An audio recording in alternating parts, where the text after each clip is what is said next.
You're listening to the J.D. Rucker Show. Let's begin. Kamala Harris is now, 18, 19 days into her campaign. Conferences. And even left-wing corporate media is starting to take notice. We've heard a lot of opinions about it, and generally speaking, I would say that most conservative and alternative media people are getting it mostly right. You know, they're highlighting the obvious, that Kamala Harris is just horrible at taking questions. When she's asked a question that's even remotely requires just a little bit of thought, she generally muffs it. She's not quite Joe Biden, but it's different. Okay, Joe Biden he just sounds like somebody with dementia. He stumbles through. He forgets what he's saying. He sounds like a 80-something-year-old. Well, he sounds like a 90-something-year-old man, but he's an 80-something-year-old man with dementia, and so it's almost expected. With Kamala Harris, she's young, vibrant, yada yada yada. She's exciting, as corporate media tries to paint her. Right? She doesn't have an excuse. She's just dumb. I mean, let's just call it what it is. She just doesn't know how to handle questions. She doesn't understand facts. She couldn't tell you, to her the cloud is somewhere up there, and not a physical thing, even though obviously it's not up there and it is a physical thing, but whatever. She doesn't know what buses are, really. She's just a moron, and she's very happy to tell people over and over again her talking points, but that's when she's giving a speech. And that's only if you've never heard her speeches before, because if you hear them again, you realize that she just repeats herself over and over again. She is the word salad queen. And that's when she's not answering questions. When she's answering questions, she's just a moron. So let's stipulate that. Oh, great. That's one of the reasons why she hasn't done a press conference. But it's not even the most important reason. As a matter of fact, it's not even the second most important reason. It's about the third most important reason. So to say that anybody in corporate media or conservative media or alternative media are getting it wrong, that's not true. They're not getting it wrong. They're just missing the bigger picture. There are two more important reasons that Kamala Harris, and to some extent, so far, at least, I know it's early days, but so far you can say the same thing about Tim Walz. There's two bigger reasons why they are keeping them hidden. They're playing hide the Harris, so to speak. The second most important reason is similar to what they were doing in 2016. It's a variation of the play in 2016, and to some extent they tried to do it in 2020, with a little bit less success because of COVID was drawing all the attention out of the room. They had wanted the attention to be on Trump, and to some extent Pence. Well, now that we've got J.D. Vance as the vice presidential candidate, now they really want the focus on him. So they're like, the way they look at it is, if you starve the press is going to go after something, right?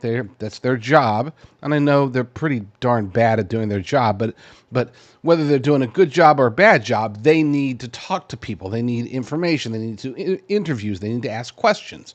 And if they can't ask questions of one side of the ballot, they have to go to the other side. And this is part of the Democrats' play. They really want the media to be focused on Trump and Vance. Vance weird, Trump crazy, whatever, That's the narrative, and they just want that repeated over and over and over and over and over again, because they realize that whether it's Kamala Harris, Tim Walz, the combination, there's no passion there. You don't have people that are actually going to be like, oh my gosh, I cannot wait to get Kamala Harris's policies into play. Nobody's sitting there like, man, this woman, she's just going to go meet the Ayatollah and set him straight. Okay. Number one, she won't be able to meet the Ayatollah. That's a whole other discussion. But number two, nobody's thinking that. I mean, even her supporters aren't thinking that. They're just supporting her because they hate Trump. They're supporting her because they've got a D next to their name, and they always vote for whoever's got the D next to their name. So they want to keep, they being the Kamala Harris campaign, they want to keep it like that. They want the attention from the media to be the starved media to have to go and talk to Trump or talk about Trump or whatever. Highlight Trump. It's all about Trump, Vance, Trump, Vance, Trump, Vance, Trump, Trump, Vance, Trump, Vance, Trump, Trump, Vance. I mean, over and over again, it's going to be a broken record, and that's part of the plan. They figure if we can get the media talking about them, so be it. All right, so that's the second most important reason.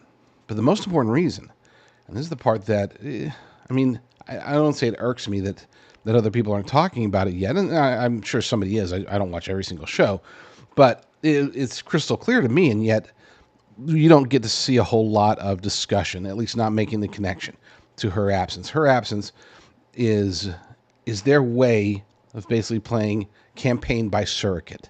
They want proxies. They want the proxies to be the authorities. They want Nancy Pelosi to be going out there and ripping on J.D. Vance, ripping on Donald Trump, talking about how Biden has been the most amazing president and he should be up on Mount Rushmore, talking about how Kamala Harris is going to be even better and Tim Walz is so cuddly and cute. That's what they want. They want influencers. They want to pay influencers. They're willing to pay up to 10, and I'm sure it's probably more than this, but there are confirmed reports they're willing to pay certain influencers up to $10,000 just to do one of two clips. Either talk about how amazing it's going to be when Kamala Harris and Tim Walz are in the White House, or talk about how bad Trump and Vance are. They're willing to pay people for that. Now that should tell you how little they think, they being the entirety of the Democrat Party, at least from a campaign and politician perspective, not necessarily the voters, but it is against their own voters that they're fighting. So I guess they're involved too.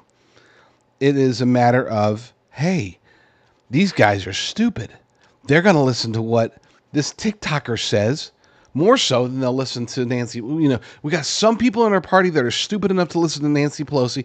We got some people in our party that are stupid enough to listen to this TikToker. And then we got other people in our party that are the smart ones. They're going to listen to the third wing of the campaign by surrogate, and that is, of course, corporate media. They're going to listen to Jake Tapper. They're going to listen to Joy Reid. They're going to listen to those guys, and they're the ones that are going to put out the campaign message. The less Kamala and Tim Walz speak, the easier it is for their message to go out. And this is so important to understand. It would be different. Now, keep in mind, you might say, well, but what about Obama? Number one, Obama could speak. At least he could take certain questions and sort of smile and charm the reporter and send tingles up their legs or shivers or whatever, whatever he said. Yeah, he could do that. But more importantly, he actually had campaign messaging. Don't forget, we were coming off of the Bush years. He actually had campaign messaging that could resonate. Since then, we've experienced, now really awful 4 years under Joe Biden. They don't have a campaign message. They can't say they're going to fix either of the two most important problems to Americans, the economy and the border. They can't say that they can do that because they haven't. So they don't have a message. So all they can do, and this is the important part, all they can do is lie. And if Kamala Harris or Tim Walz lies, or even any direct representatives from their campaign, then they have to be held to account for that. They will be called out for that. If Nancy, I forgot there was a congresswoman who went out there and she was being a surrogate for Harris and Walz, and she's like, this guy Tim, he served in the military. He was ready to fight for our country. Well, he did serve in the military. He wasn't ready to fight for our country. He of course quit the military before he was deployed to Iraq for 2 years and abandoned his men, but it's a discussion for another day. He's like this super cuddly, awesome hero man. He's like a lumberjack, except he's for gun control. It's like really weird. And they're like, yeah, J.D. Vance was a Marine who served in Iraq, right? She's like, oh, no, I didn't know that. This is a sitting congresswoman, okay, who didn't know that. Nancy Pelosi didn't. She was on one of those shows, and then they're like, oh, they say that Tim, they're going after Tim Walz for not fighting in combat. Was J.D. Vance in combat? And the reporter was like, well, yeah, he did serve in the Marines in Iraq. And she's like, well, I can't even do a Nancy Pelosi impersonation, which is funny because the other day I actually sounded like Nancy Pelosi just without the vodka because I had a thing in my throat Kind of had that Nancy Pelosi voice. That's why I didn't do a show Monday, but I digress. Point is, they want to be able to lie, but they don't want to be the ones that are lying. Okay, Nancy Pelosi goes out there, says something stupid. She can't be held to account. I mean, well, oh, no, that's not true. Well, is anybody going to fact check her? Is anybody going to, they're just going to, a few little posts, haha, Twitter's making fun of Nancy Pelosi again. Oh, that's going to sway exactly 0 votes. But the people that she says the lies to when she's talking to the media, those people can be swayed.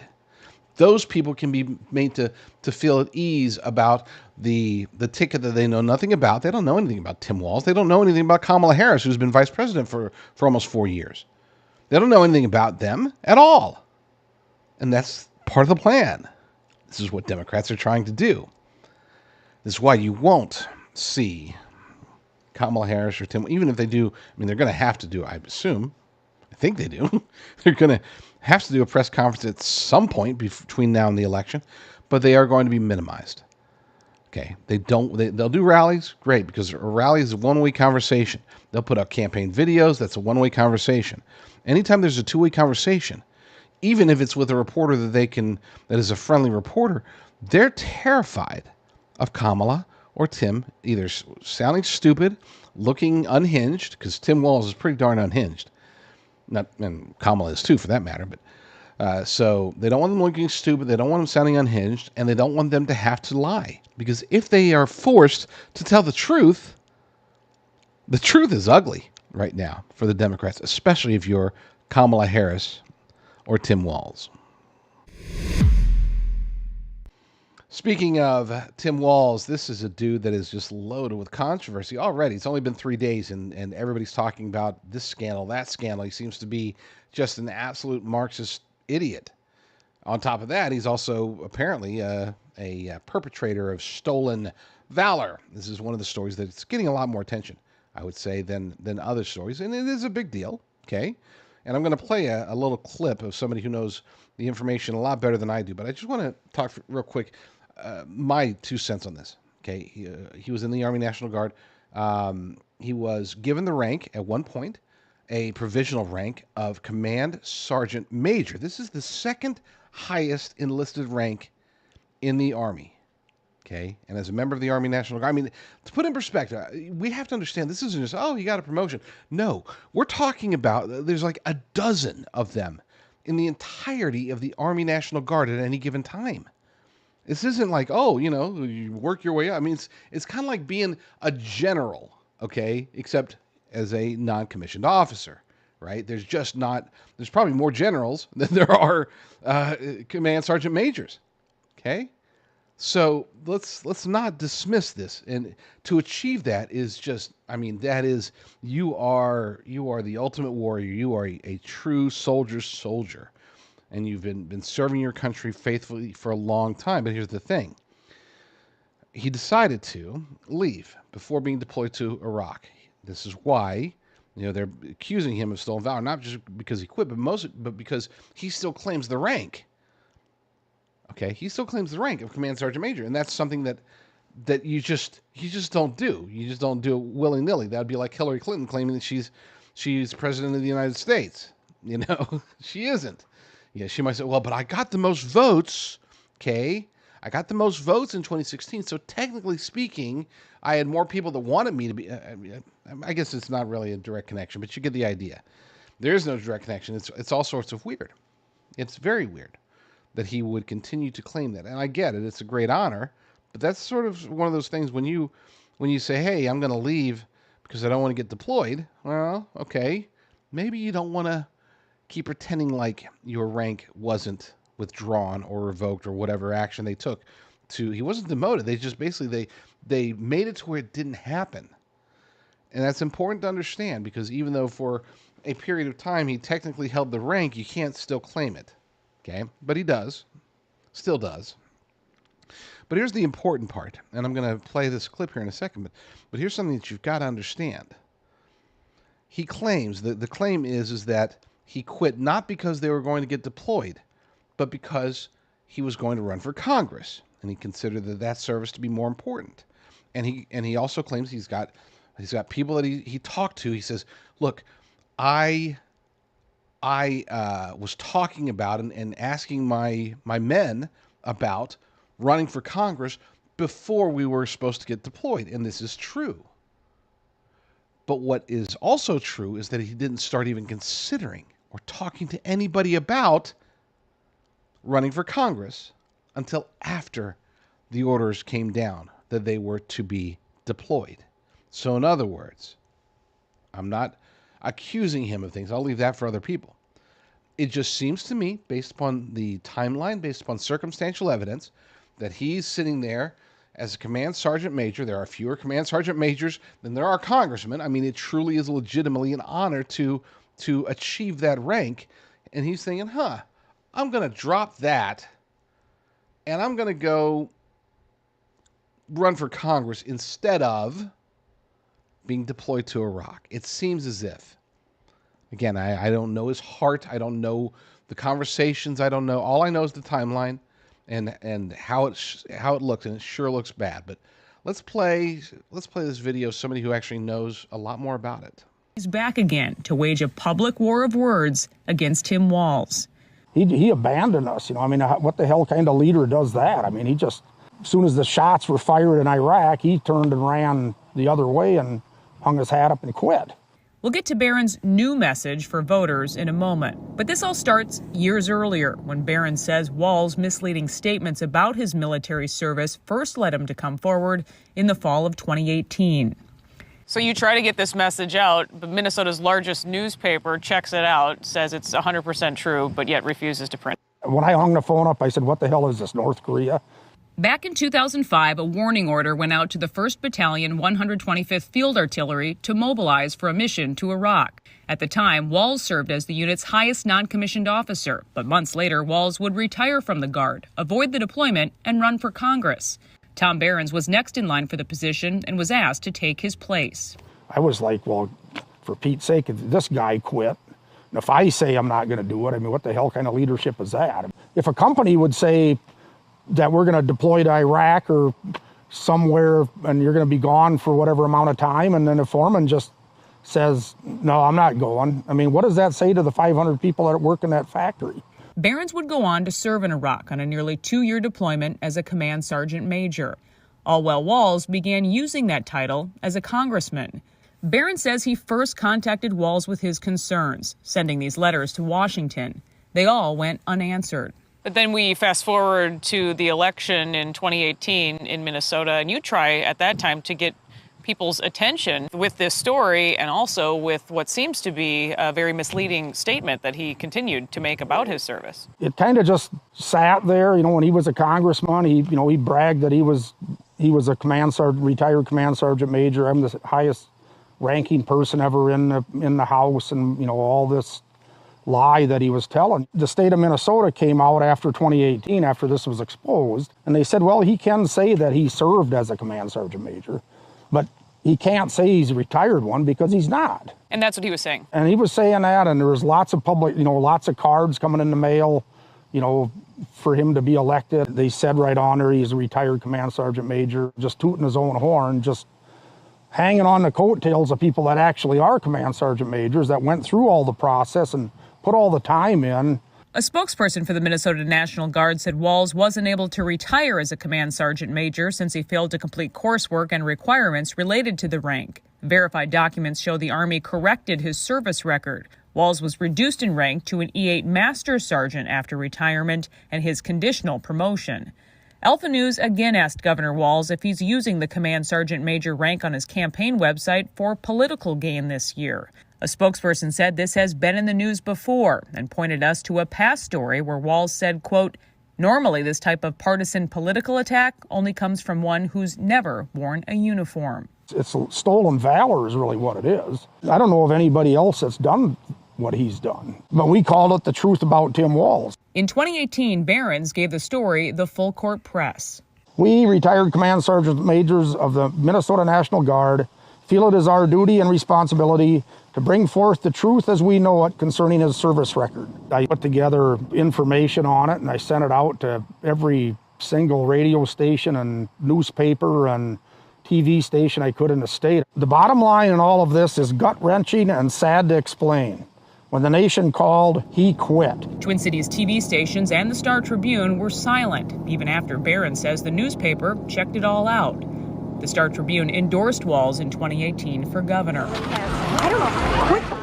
Between lockdowns, riots, unchecked crime, and a charred police precinct, Barron felt he had no choice but again to come forward. Allowing that to be burned down was just like having the Alamo get burned down. It's like, no, you defend that to the last man. If he would have went to Iraq, he'd still be hiding under his desk over there. Because that's just, just the cowardice that I seen portrayed with him. So how about when he also comes out and he calls you guys 19-year-old cooks? I'd take any 19-year-old cook before I'd go to war with him. I don't know how he could even utter such a statement. I mean, it's just absolutely sad. So this election year, it's all built up again to Barron's new grain bin message. He called Jacob Fry an abject failure. So I was like, that's what he is. Walz is a traitor, also made a return. And the last one I put together, he said it himself too, as well, if they don't like my job, they can vote me out. So I wrote, vote him out. We need to vote him out.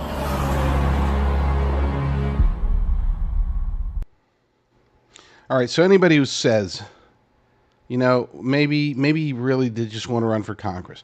Number one, and this is minimal, but it is evidence. You can run for Congress every 2 years, so it's not like, oh, if he stays, he's not going to have another chance again to run. At the time, he was in his 40s. Yeah, he was in his 40s. He was like early 40s at the time. So it's not like, oh my gosh, he's the clock's ticking. You better get into politics this year, right?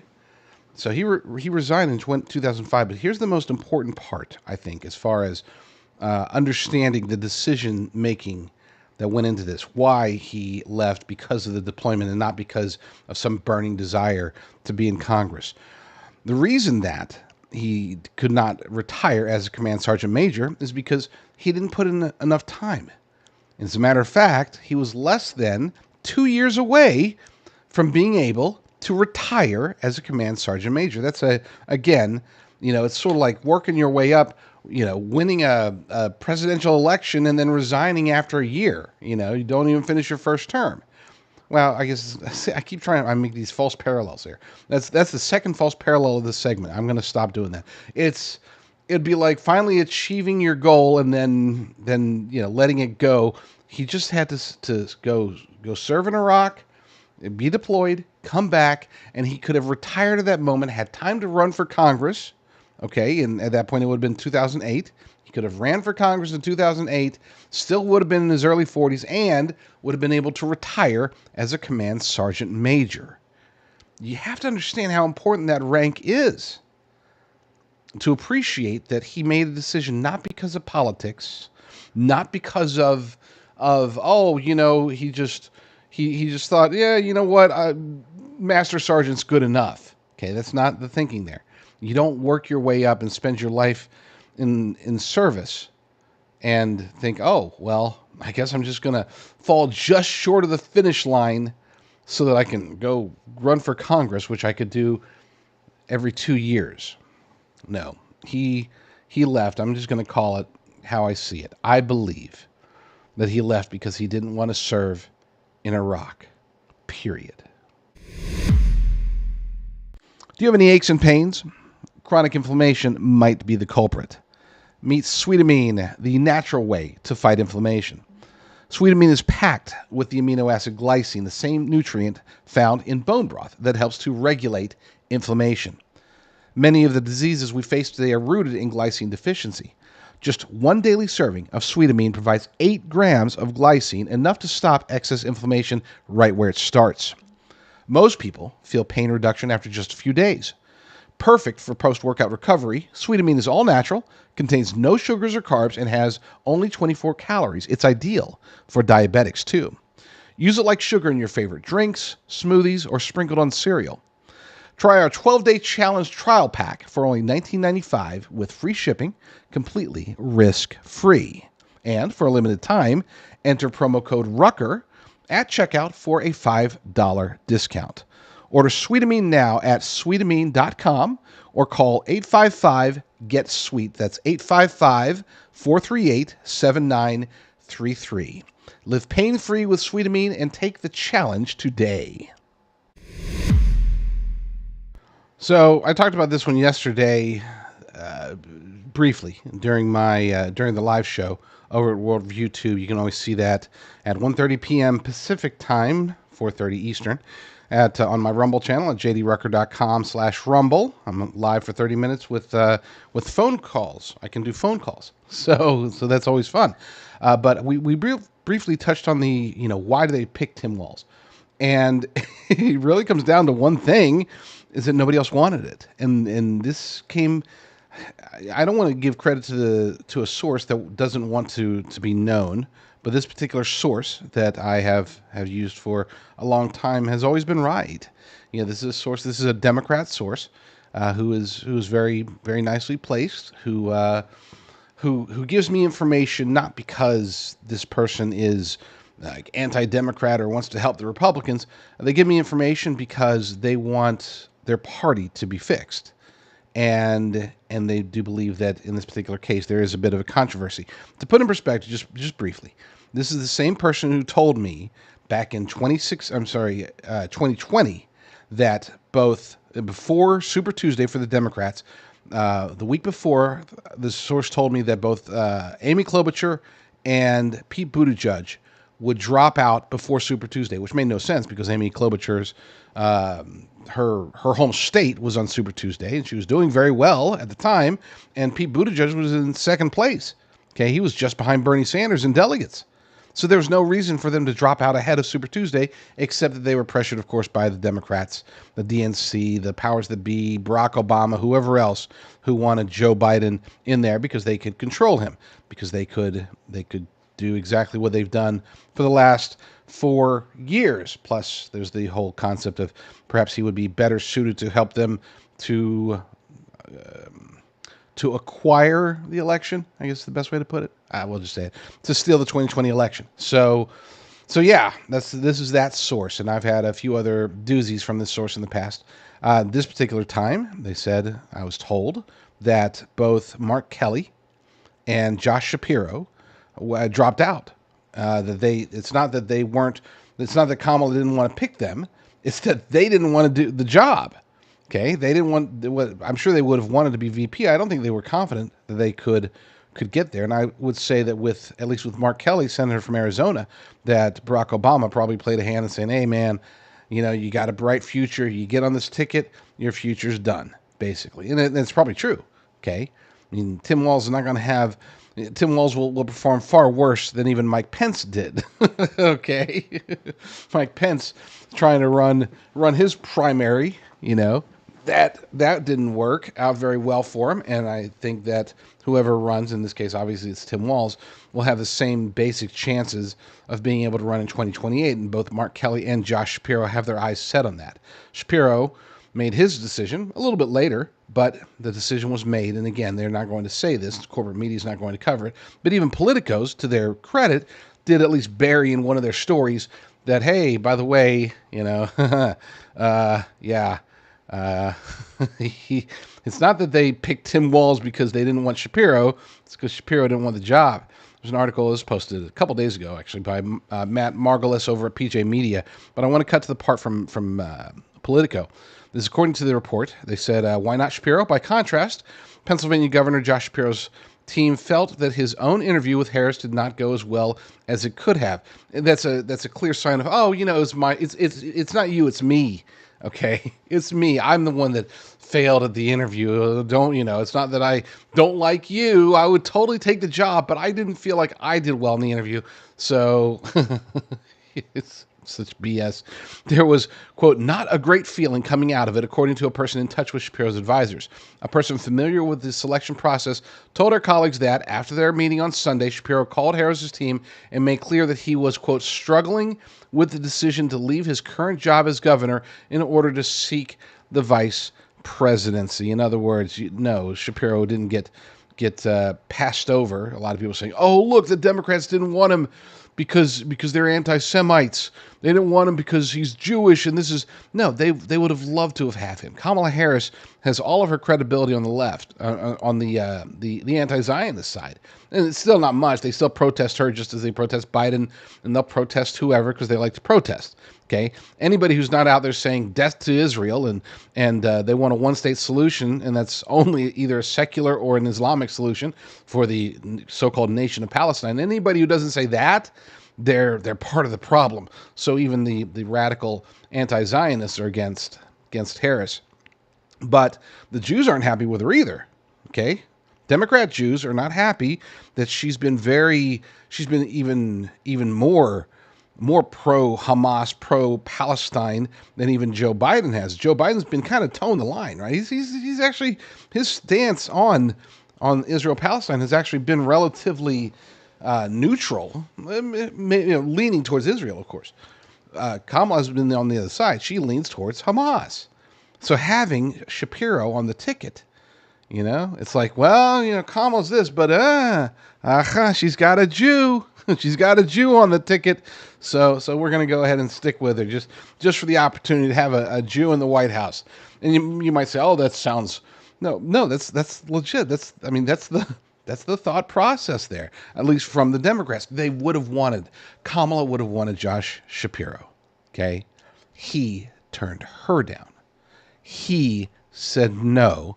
I'm going to look forward to 2028. I'm going to stay in Pennsylvania. There's no reason why they would have picked Tim Walz otherwise, okay? He's just the guy who was willing to do it. You see corporate media out there saying, oh, Minnesota is a battleground state. No, it's not. Republican presidential candidates have not won in Minnesota since the 70s, okay?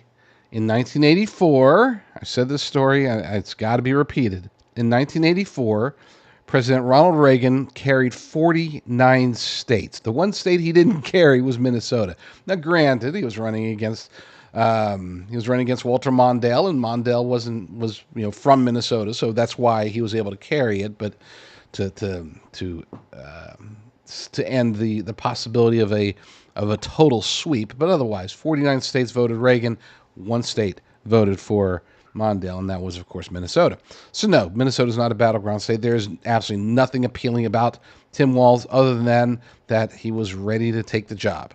He was willing to be the sacrificial lamb. I don't think he thinks, the way that he looks at it, he's probably, I'll run for president, and then I'll finish my time, as governor of Minnesota, and then I'll go and whatever, become a private contractor or I don't know what his plans are, but maybe he'll move to China. He honeymooned in China.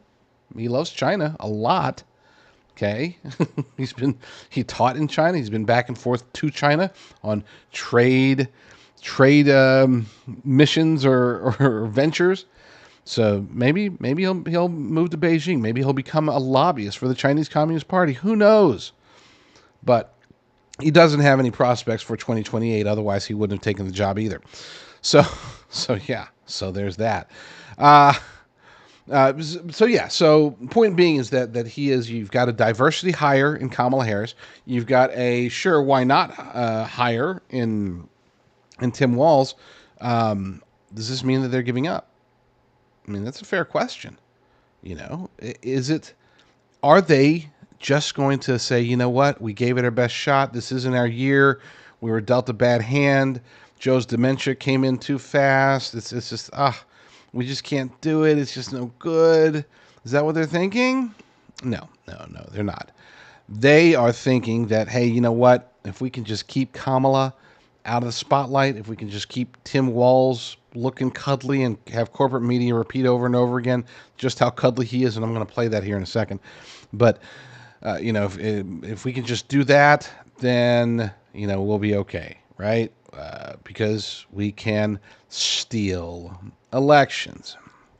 It's been a week now. I've been sitting on the story for a week, and there's a couple of them, but this one in particular should be a red flag, as the great John Solomon noted over at justthenews.com. Election red flag. Postal Service watchdog warns some mail ballots may be delayed and not counted. I don't even have to go into the details. Right there, I mean, that should be enough for you to say, they're They're putting out a warning now. That's kind of weird. Why would they be doing that? Why are they saying that there's a warning? Why are they warning us about these things? Why are they telling us something about, mail-in ballots? What about this one? It's also from a week ago. Federal agencies warn cyber attacks could limit access to election information, but not voting. In other words, the vote will be fine. Don't worry about the vote. Your vote will get counted. Okay? Your vote, everything's going to be fine, but there's a chance, just a chance, that cyber attacks could make it to where, we can't give you the election information very quickly or early or at any point until we get it fixed up.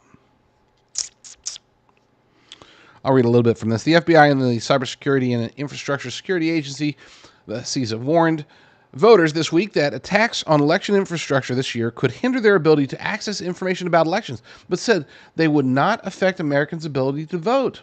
Okay, intelligence officials have warned Americans that foreign adversaries such as Iran and Russia are attempting to sway the upcoming presidential election. But FBI and CISA officials clarify that these attempts are not actually interfering with the electoral process and that Americans can trust that their votes will be counted fairly. It's going to be a fair and secure election. Don't worry, guys.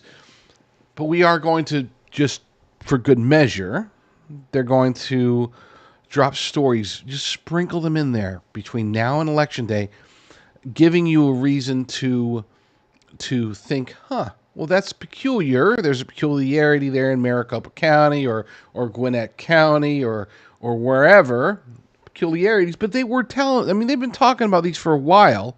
So I guess, there's nothing to see here. They realize, they being the powers that be, realize that after 4 years of the Biden-Harris regime, that their chances of being able to get to win a fair election are practically nil. I know some people are saying, Trump's behind these polls or that poll, or it's a close race. It's not. Polls lie. Don't read polls. Polls are not there to understand your thoughts. Polls are there to try to drive your thoughts. They are manipulated in a way that allows them to drive a narrative, drive an agenda, and get people thinking along the lines. I mean, any of these polls that say that Kamala Harris is winning pretty much anywhere other than maybe the Bronx, okay, they're lies. They're bald-faced lies. Nobody likes her. Nobody trusts her. Her track record is awful. This is one of the reasons why they're keeping her hidden. They don't want her to have to ask questions. Or answer questions. They don't want her to have to answer questions. She can ask all the questions she wants. But they don't want her to answer questions. Not about her history, not about her policies, not about the way that they've destroyed this nation in 3.5 short years. They don't want that. So, instead, they're going to just roll out their proxies and hope that they can do enough to do one thing. Between all this sprinkling of information that we're seeing, all these other things that we're hearing about, all of these TikTokers that they're trying to pay, all this artificial, fake, unreal enthusiasm for Kamala Harris, all of it is to do one thing, and that is to suspend disbelief. That's it. They're making a movie. They're trying to get you to buy into the idea that the reality that they're painting for you, which is false, they're trying to make you believe that maybe it could be true. You don't have to wholeheartedly believe it. You just have to have that seed of doubt in your mind. They have to suspend disbelief in the idea that Kamala Harris can win. If you think that it's possible, and not you, obviously, you're my audience, you guys wouldn't think that, but if enough Americans, and unfortunately, most of them will, be misled into thinking that Kamala Harris is close, she's winning sometimes, she's losing some places, she's doing well, the elections are fair, but there might be some weird things. Don't mind those. Don't pull back the curtain. Don't mind the Obama behind the curtain. I mean, they've got it all laid out. And this is not even including any major events that happen between now and then. Perhaps another pandemic. We keep hearing about now another onslaught of COVID. They're still talking about bird flu. Monkeypox made a resurgence. I wouldn't be shocked if we saw a hemorrhagic fever pop up here or there. I mean, we could have war. Pick a front, any of them. We could have war between now and the election. Taiwan, sure. Ukraine escalates. We go to war with Russia? Sure. Iran, they're already trying to say, oh, U.S. and Israel are going to go to war with Iran. How did we get our name? What? They didn't attack us. Don't get me wrong, I'm not a fan of Iran. But look, I support Israel, but guys, that's your problem. You guys deal with it. You need intelligence. You need satellite info. Great, we got you. We got you covered. Okay. You want troops? Nope. You want weapons? Buy them. We're not giving them to you. You want aid? No. You have this situation. You're capable of dealing with it. Deal with it. Okay. And we're here to support you. We'll block. We'll run cover for you in the UN Security Council. Anyway, don't get me started on that whole thing. This isn't about. Today is not a talk about Israel and Iran and Hamas day. It's talk about the Democrats' day. So anything can happen between now and the election. Economic collapse, we're already seeing bits and pieces of that. Okay, in the stock market, wow. I mean, just wow. Things are really crazy. And as I've said a million times, and I'll say it pretty much every day between now and the election. I don't care what the polls say. I don't care what your favorite prognosticator says, your favorite conservative show host, your favorite alternative conspiracy theory guy or girl. I guess there's conspiracy theory girls now. That didn't used to be a thing. I don't care what any of them say. Whatever they say, if they tell you that Trump is going to win, that Trump Vance is going to beat Harris, I forgot his name. Tim, we'll call him Tampon Tim. There we go. That's how little importance he is. I don't even remember his name sometimes. That's a shame. Tim Walz. Yeah, there we go. Gosh, brain fart. I need to get back on ketosis, by the way. I've been out of ketosis for a week, and you can tell on my shows. I do ketosis. Obviously, I'm not a super health nut, but I'm trying to get there. But I do the ketogenic diet because of the effects of ketones on my brain. And they say, I'm not saying, I'm just saying, they say that when Joe Biden has his lucid moments every now and then, it's because he's pumped full of ketones. Who knows? All I know is that it does help me. It makes me sharper. That's it. If I were in ketosis right now, I guarantee you I would not have forgotten Tampon Tim Walz's name. And I'm not going to bring up the tampon controversy. Do we go to break? Yeah, let's go to a quick break. And then when we get back, I'll play that video of the media narrative being built around cuddly Tim Walz. So stay tuned. If you have been paying attention in recent years, and I know you have been, obviously, because you're watching my show, so clearly you're not sticking your head in the sand. You want to hear the truth. But if you have been paying attention, then you realize that over the last, 3.5, 4 years, things have been going pretty darn crazy. And it isn't just the pandemic.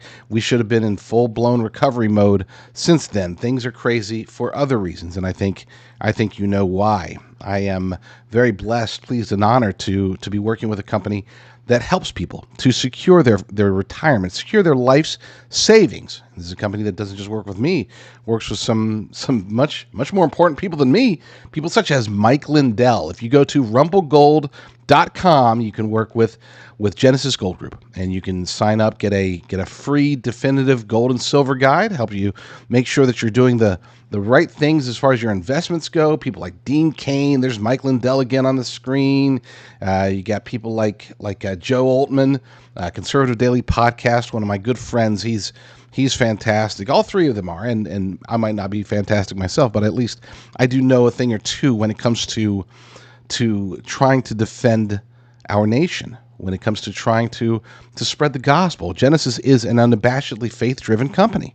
This is why they don't do things such as offering free silver. Look, if you want to listen to the ads that say, buy our gold and silver, and we'll give you $10,000 in free silver in exchange for a $299 processing fee, then my goodness, have fun with that. No, don't actually. Don't have fun with that, because there's nothing fun once you realize what the actual numbers are like.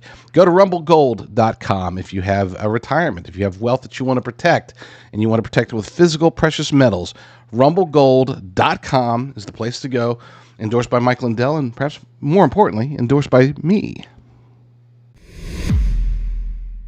So how are they going to sell Tim Walz to you or me? Well, not us, but to the rest of the country. Well, they're going to put out their standard top secret memos to the various news outlets, left-wing media, corporate media, industrial complex outlets out there, and say these words, say these words, say these words. We got to keep hammering it over and over again, So let's see, what words are they picking? Let's watch. Kamala Harris picks Minnesota Governor Tim Walz as running mate. What does Walz bring to this? He's cuddly. Cuddly. I think she went for maybe a little more of a cuddly choice. It tells more about the texture of the man. He seems to almost have a twinkle in his eye. Tim Walz is the opposite of weird. Tim Walz beats America. He sounds like, a football coach. He is a hunter that you could visit with at the hardware store. In a dictionary, if you had weird and anti-weird, you'd have Tim Walz's picture there. I bet knows how to make a good hot dish casserole. He's very down to earth. It's his authenticity. Authentic communicator. The word joy came up a lot. He's joyful. He seems happy. A happy-go-lucky warrior. And he's happy and a happy warrior. The joyful warrior. He is one happy warrior. A happy warrior. The happy warrior. Nice guy. Good guy. A very nice person. Reliable. Definitely affable. He is an extremely affable individual. Very affable, plain-speaking way, a folksy vibe. This folksy idea. Terrific vibe. Vibes election. Kind of a folksy guy. The idea that Tim Walz is some lefty is just not true. I don't think either of them are Bernie Sanders progressive. A rather safe pick. I think a safe pick. The safe choice. This is a do no harm pick. Do no harm. He's just more of a vanilla pick. It's a younger version of Joe Biden. We got Brad Summer. We've got coconut tree memes. There's joy in the Democratic Party right now. Those outside of Pittsburgh loves Tim Walz. So talk about Walz.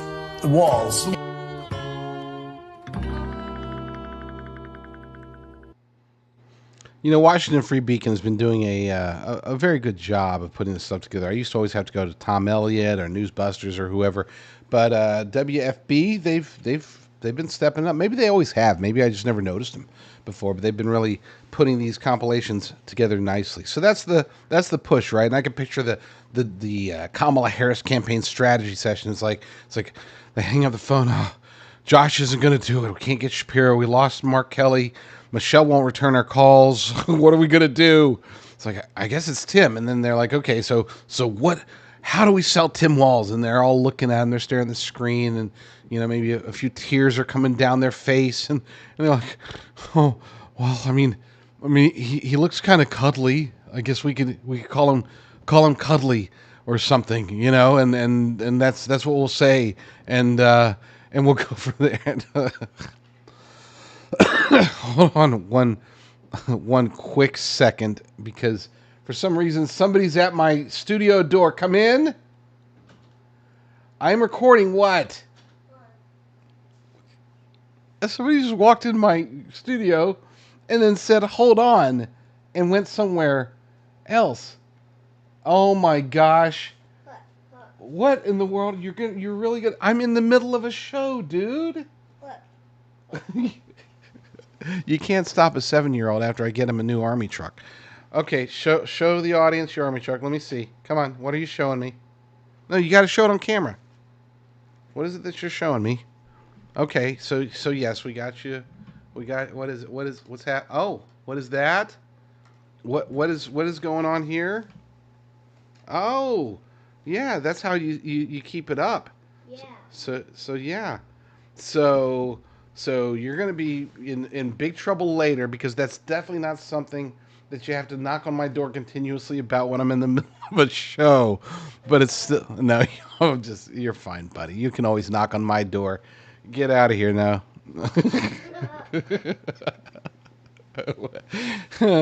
Oh, close. Thank you.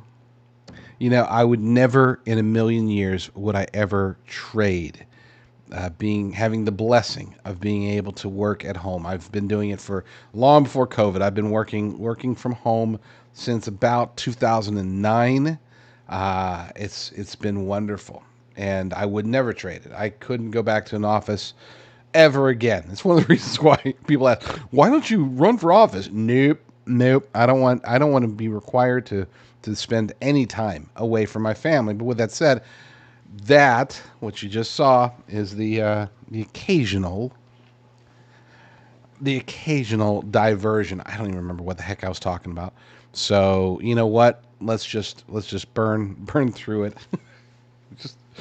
Right. Tears coming down their eye. They're like, well, I guess he's cuddly. All right. So let's enough of that. Let's go to we got a story, and I think we have enough time. We should have enough time to get this one out there. For those who don't know anything about Tim Walz, which is likely all of you, here's a crash course from the Epoch Times. 32 things to know about Tim Walz, Harris's running mate, and this is by Jackson Richmond and Jacob Berg. So we're just going to buzz through it. Number one, he is 60 years old. Okay, born in 1964, 60 years old. He's still young, still able to be vice president, I guess. Number two, he and his wife, Gwen, have 2 children. Great. He is Lutheran. Fine. Number four, he attended Chadron. I think it's pronounced, I've never heard of this. Chadron State College and Minnesota State University. Fine. He served in the Army National Guard for 24 years, as we know.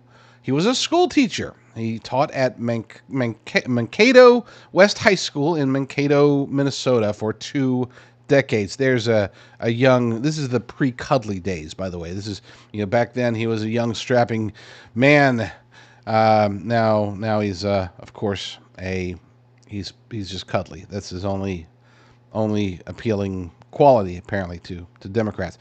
Number 7, he coached football. Number 8, he briefly taught school in China, as I had noted. This is back in 89 and 90. He taught school in China. And look, I get it. I mean, back then, it wasn't nearly as taboo to be interacting with China. But this dude has sort of like a Bernie-esque love affair. The way that China, or the way that Bernie sees Moscow, it seems like Tim Walz sees Beijing the same way. He honeymooned there. That's enough. That's all you got to know. Number 9, he volunteered on John Kerry's 2004 presidential campaign. Number 10, like Harris, he is a progressive, and I hate that word because there's no progress. The progress it's always backwards progress. Why do we call them progressives? That's because they've taken charge of language, and so that's why we have to have pronouns, allegedly, though I don't. That's why we have to say they're liberal, even though they have nothing to do with liberty. They're leftists, they're radicals, they're extremists, they're Marxists, they're socialists, they're communists. Call them any of that. Don't call them progressive. But anyway, according to the article, like Harris, he is a progressive. I'm going to read this part real quick. Walz supports legislation ensuring abortion access. They want to murder babies. Supports unions and organized labor. They want to control the workforce. And supports strict gun control legislations. They want to grab your guns. During a recent campaign fundraising call, don't ever shy away from our progressive values. One person's socialism is another person's neighborliness. That word, I'm ready to go off, but I won't. Number 11, he was elected to Congress in 2006. Number 12, he reversed his stance on guns. Yes, we know this, and yes, the NRA did actually support him way back in the day. Anytime they can get a Democrat who goes hunting and owns guns, they love to love on them so they can say they're nonpartisan. But whatever, don't get me started on the NRA today. That's for another day. Number 13, he introduced the Stock Act in Congress. That's the Stop Trading on Congressional Knowledge Act, which I support. So we got to number 13, and I approve of that one thing. Number 14, he introduced the Military Taxpayer Assistance Act. Number 15, he co-sponsored the Student Non-Discrimination Act of 2018. we need to dive into that. I wish I had more time because that's a big one, an important one to discuss. 16, he condemned the Tiananmen Square massacre. Who didn't? 17, he co-sponsored assault weapons ban. 18, he introduced the VA Medicinal Cannabis Research Act. 19, he co-sponsored legislation to increase the minimum wage. 20, he was elected governor. 21, he faced pressure for state riots. 22, he endorsed Hillary Clinton in 2016. As governor, 23, as governor, he signed into law reform, a law to reform law enforcement. 24, he signed a law to change how Minnesota allocates electoral college delegates. 25, he expanded paid family leave in Minnesota. 26, he implemented strict policies in response to the COVID-19 pandemic. 27, if elected, he would be the third VP from Minnesota. I didn't know that. 28, he has close ties to unions and organized labor. 29, he expressed support for Israel in its war with Hamas. 30, he condemned anti-Semitism. 31, he called for a working ceasefire. And 32, he is supported by teachers' unions. Well, he is a Democrat. Wow, I can't believe we made it through all 32 of those. Good stuff. Good stuff. Stay frosty, folks. They're coming after us. They're coming after us hard. Lord willing, I will be back very soon with another episode. But in the meantime, y'all stay strong, stay safe, and God bless. For years, really, I have been very opposed to email newsletters. It really comes down to two reasons. Number one, I hate the spammy ads. I hate seeing pictures of foot fungus or whatever sent to my inbox. It just bugs me to death, okay? Just get the crappy ads out of there and I'd be okay. And for whatever reason, I thought that maybe those were emails. But Number two is that if you really want a clear picture, you got to subscribe to like 15 different emails. You got to get the Breitbart email, the Epoch Times email, and multiples for both of those, and then the Gateway Pundit email. And it's like, you know what? I'm just going to go to the sites that I like. Don't worry about that. I don't want to get 15, 20 emails a day. Okay, so knowing this, but also knowing that with cancel culture, with deplatforming, there's always a chance that I won't be able to reach my audience. I won't be able to reach you. And so as a result, I started talking to some very, very intelligent people that showed me, hey, we can avoid the foot fungus and we can consolidate the emails, right? Okay, great. Show me how. And they showed me how. So as of this month, we started putting it together and I started examining it. And it's like, holy cow, this would actually work. We could actually put out daily newsletters that reach that pull from a wide variety of sources. You don't have to just get the Breitbart newsletter and get 15 articles from Breitbart. You could get our newsletter, and there's going to be an article from Breitbart maybe, or an article from the Epoch Times, or Slay News, or the Gateway Pundit, or the Liberty Daily, or wherever. Okay, and we're going to pull in between 10 and 20 articles every day and send these out as a newsletter. That way you can get my bird's eye view of what's happening. I create all these. Nothing is automated. I actually go through and I pick out each individual story based upon whether or not I think it's important enough for you to read. So there's that. But we've also taken it a step further, and we've divided it up into 3 types of newsletters. We've got one Discern Report that is designed for conservative politics, conservative geopolitics, culture.